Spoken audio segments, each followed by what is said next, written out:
you go. Tonight's author, she's a poet, survivor, and contemporary monk. Through poetry, she found a part of herself that remained untouched despite everything she has endured. It gave her a place to speak her truth. Books like this. I first not really encountered, but saw Swamini, as many of you have, walking the streets of Santa Barbara everywhere.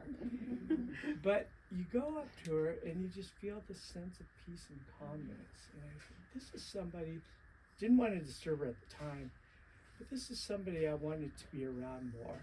And sure enough, a few weeks later, she contacts us for an event. And I said, oh, heck yeah, please do come. So, Swamini is the author of I'm Not My Story, A Poetic Journey of Healing. It's a collection written with unflinching honesty and spiritual depth that speaks to survivors, allies, and those seeking language for inner transformation. Please welcome somebody we're so happy to have, Swamini B.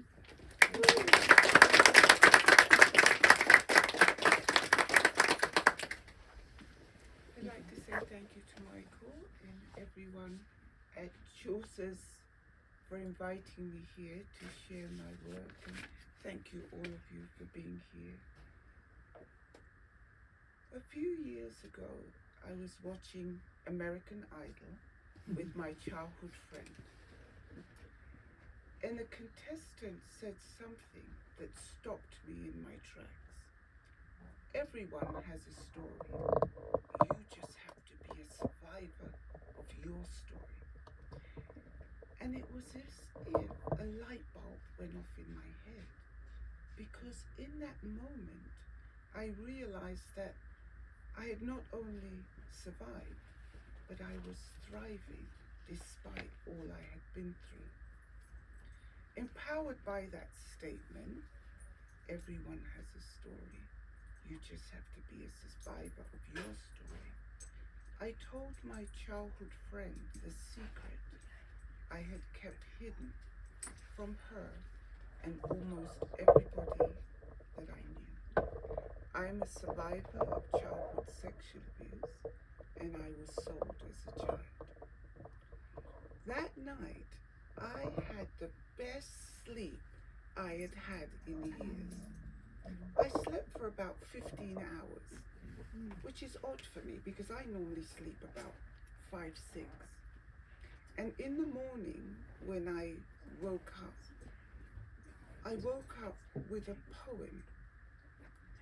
And that poem would eventually become Unbroken Spirit, which I'll share with you this evening.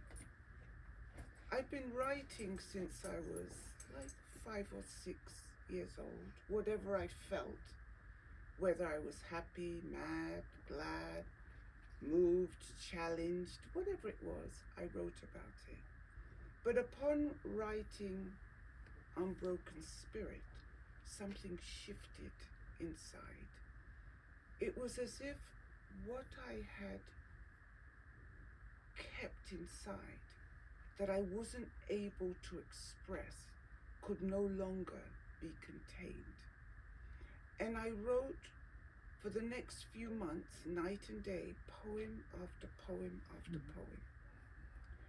And then I began to see a pattern emerging, and the poems seemed to organize themselves around 3 sections: turmoil, insight, and freedom. So today I would like to share the journey and the poems from each section. So I'm going to start with turmoil. Sometimes life backs us into a corner. This one is called Despair's Cry. A deep sorrow grips my soul. A relentless ache takes its toll. My mind teeters on the brink, like a ship in a storm about to sink. Into the silence I scream in vain, tears pouring like torrential rain. pain pierces through to my core. I'm completely broken, sprawled out on the floor. I must find a way to lift this weight before despair dictates my fate. Eventually, I realized I had to take responsibility for my healing. No one was going to come and fix it for me. No one was going to take the pain away, and no one was going to save me. It was up to me. I had to do it for myself. And that's the next poem I'd like to share. It's called It's Up to Me. I longed for someone to take away the pain. Desperate for relief, my search was in vain. But now I know I'll never find someone to save me from my mind.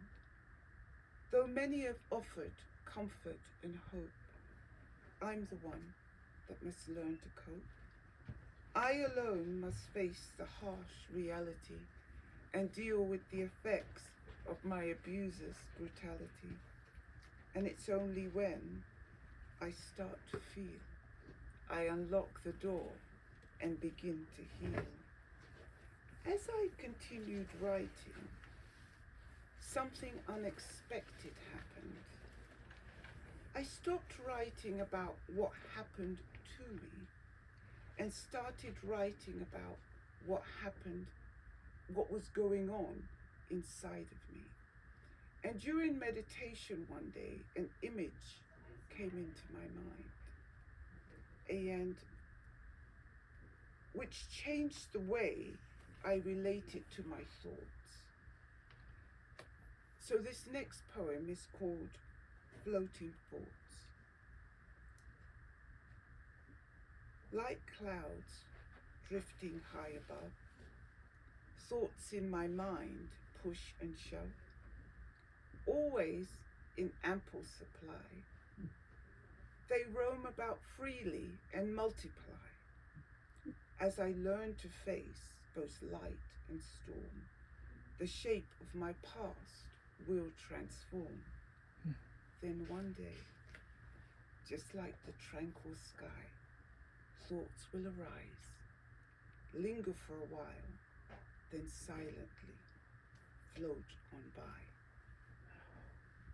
The more I observed my thoughts, I realized some thoughts didn't belong in the present. And I had to be able to distinguish between past thoughts and present thoughts. So I gave a name to my past thoughts, which many of you may know, Sally I called her. And present day thoughts were Swamini. So as I learned to distinguish between Sally and present day adult Swamini, I began being able to choose the thoughts that I was going to entertain and decide which ones I'm going to let pass. So this next poem is called The Power of Choice. And it is from the Insight section of the book. The quality of my life is something I choose. My thoughts determine if I heal or stay bruised, questioning patterns that no longer ring true. I release the ones that influence my view. Thinking before speaking tempers my reactions, creating space for meaningful interactions. Deciding with care the thoughts I entertain is much easier now my mind has been trained. As thoughts ebb and flow, like waves riding the tide, I engage with life with awareness as my guide. Firm in resolve, I chart my course like a ship sailing with a calm, steady force. The more I took responsibility for my thoughts, the shame and fear of judgment that had held me bound in silence for many years started to fade. And over time, I discovered I'm not my story. I'm not defined by my past. I am more than my story. So the next poem I would like to read is Nothing Left to Hide. Now that there's nothing left to hide, I feel a pride that flows from inside. In awe of my journey, despite my plight, I honor my spirit, my will to fight. As I crossed each bridge, hope would rise. With each step forward, fear met its demise. No longer struggling just to survive, I'm grateful for the gift of feeling truly alive. Voicing my truth, the impossible became possible. So, my inner wisdom is surprisingly audible.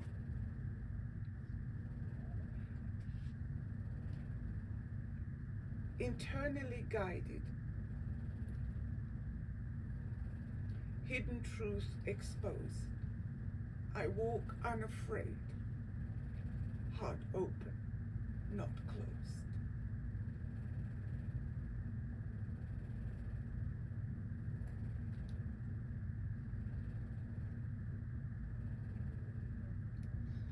At the beginning, I mentioned that after breaking my silence, a poem just flowed out of me. And I'd like to close with that poem. It's called Unbroken Spirit.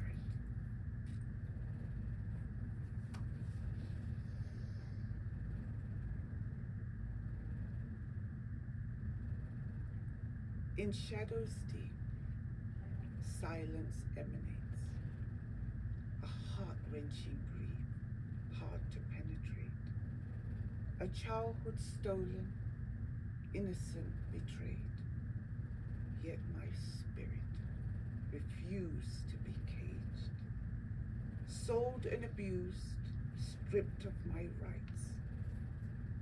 Despite it all, I reached for new heights, refusing to be like them or mirror their pain.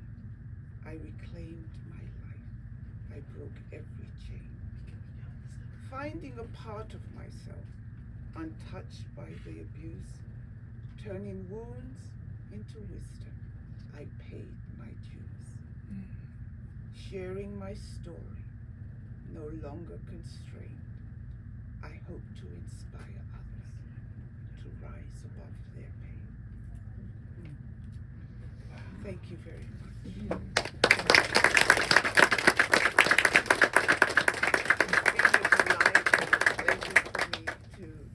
Share with you. This is the first time I've shared my story like this, and I thank you very much for being here and bearing witness to it. I appreciate it. And if anybody has any questions or anything they'd like to say, I'm happy to answer whatever you'd like. And if I cry a little, please excuse me. Swamini, how were you able to open yourself up via your writing? I'm sure it was an incredibly difficult journey to be able to do so and share, and thank you for sharing it. Yeah. So I've been writing since I was a child. So everything I felt, I wrote about. But my friend I was talking about in the beginning when we were watching American Idol, she had just got diagnosed with cancer. So I went to see her and I sat with her. And I don't know if it's what she was facing. And with the comment on American Idol, but something shifted inside me. And it wasn't so much a conscious choice as it was once I wrote Unbroken Spirit, the poems just kept coming. And I remember calling somebody and going, "Do you believe this? I just wrote this." But day after day, they just kept coming. What I didn't anticipate was the emotional journey I was going to go on, because there were things I didn't remember and feelings I hadn't processed.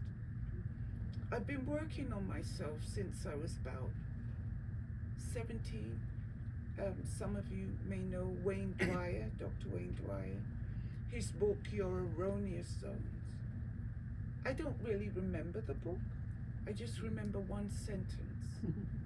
You are the sum of your choices.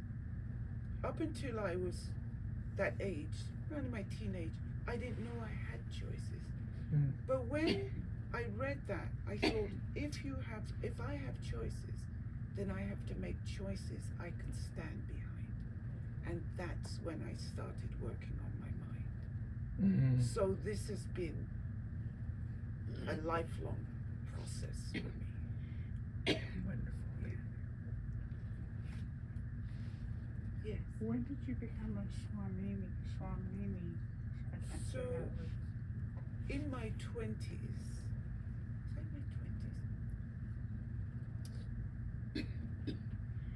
in my 20s, I went to India. And I met my teacher when I came back. I was in college at that time. And I started studying with him. And back at that time, in India, it was a 12-year course. And you'd live with the teacher. But in the West, he was saying, we can't do that. So I studied with him for 3 years. Excuse me. And at the end of the 3 years, you decide if you want to be what we called a householder, which is get married, or take to this path. And I decided to take to this path. And after 10 years, I became brahmachari, so that is like a novice. And then I got my vows. So I'm an Advaita Vedantin. And Advaita is a philosophy that looks at a philosophy of self-inquiry. And what it looks at is our thoughts, our emotions, our experiences are continually changing. But there is something in us that witnesses the change. And so Vedanta invites us to know that which is within us that does not change. That part of us that can witness the mind as opposed to identify with it. So it really complemented my journey to work on my mind. So I talked about that part of myself that I find untouched by the abuse. So that is the part of me that is able to witness the mind. I don't abide there, but what I've learned is I get thrown off and I have a place to find myself, find my center, keep coming back. Swamini, Yeah. would you tell us what your purpose is for your readers or for writing this book? Early on in my journey, I wasn't sure that somebody can recover. So essentially, I wrote the book that I wish I had when I started my journey. And my aim is just to offer hope, validation, and inspiration. And it's my way of paying it forward. I received a lot of help along the way. And I'm grateful to be standing today. So it's my way to say to someone that knows this experience that I've written about, healing is possible. You're not defined by your past. You're sculpted by your resilience. And also you're not alone. There's many of us out there, including myself, that understand. So this book is what I wish I had when I started, because that way I would have known it was possible. Thank you for asking me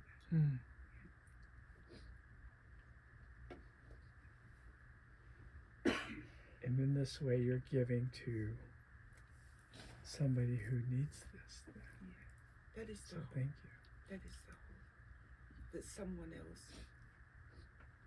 I've lived most of my life with shame and fear of judgment. And I was bound in silence. So my hope is someone that might carry the same shame, the same pain, may also be able to start their healing journey.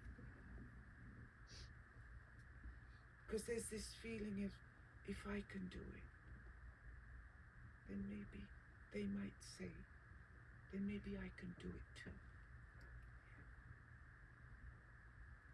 Yes, love. I'm struck by the fact that you started writing so young. Yes. And it makes me think that there was a part of you, innately part of you, that was wanted to discover and to know more about yourself, and that this was a tool. I'm also wondering if there were times when you didn't write, and if you missed it and then you gained it back, or just your writing journey a little bit. So, as a child, I had nowhere else to turn. So I wrote to God. And I told God in my journals everything I was feeling. Because there was no one else I could go to. So, and probably that's the reason why I'm a monk today, right? So I've always written, and in my house, as kids, we made up a language. I don't even know what it was. We made up a language. So I would write in this language, which I'm sure I couldn't interpret today. I would write in my in that language so nobody could read it. But I've always written. So everything I felt, any experience, when I was a child, it was, sometimes at school, I am not speaking to Sonia today. I'm pregnant. And then a couple of days later, I am speaking to Sonia. So whatever it was, I wrote about it. I think it was from Wayne Dwyer's quote, "You are the sum of your choices." That's when I started looking at my mind. That's when I started looking at my emotions and wanting to understand my behavior. Why do I do certain things? Why do I have to keep repeating, "I'm sorry"? Why do I have these patterns that keep coming up? So I was investigating my own mind. Does that answer your question? Take one more question. Yes, darling. Swamini, thank you for your vulnerability and sharing your story. When writing about such a painful experience as this, I imagine you had to reflect a lot on that time, and I'm wondering how you took care of yourself throughout the writing process.